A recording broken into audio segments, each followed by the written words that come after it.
Jina langu naitwa Ruto Moses Seswa, niko radio ya Aperith FM. Nafanya kipindi ambayo inaitwa Kabla Watch.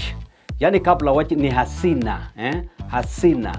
Zile thoradhi ambazo siko katika hasina ndio inaitwa Kabla Watch kwa Kipokoti.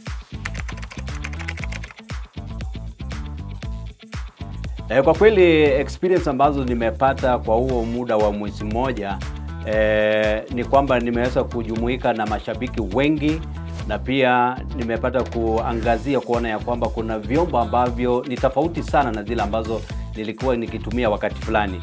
Kwa hivyo kwa sasa vyombo ambavyo tunatumia hapa ni vya kisasa. Kwa hivyo hiyo ndio ambayo nimeona ni tofauti sana tangu nianze masuala haya ya utangazaji.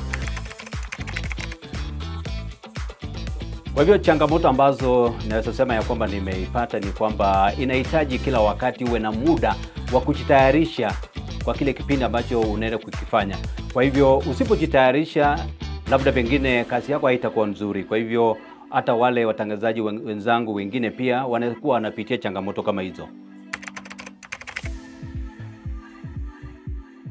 Mashabiki kwa kweli wamepokea Radio Aperith kwa kauli moja kusema ya kwamba hii ndio ambayo walikuwa wakihitaji, kuonekana ya kwamba kulikuweko na pengo mahali fulani, lakini wakati Aperith iliingia imewajumuisha wote mashabiki. Kwa hivyo ndiposa tukasema Aperith hii ni yetu. Kwa hivyo inamaanisha ya kwamba jamii nzima imejumuishwa pamoja.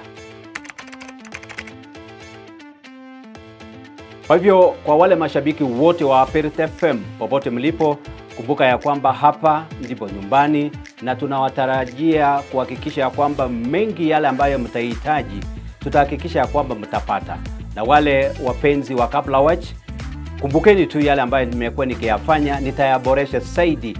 Iwapo kama kutakuweko na mambo mengine ambayo yatahitajika, basi niko tayari kuhakikisha ya kwamba kila ambacho utahitaji utakipata hapa Kabla Watch.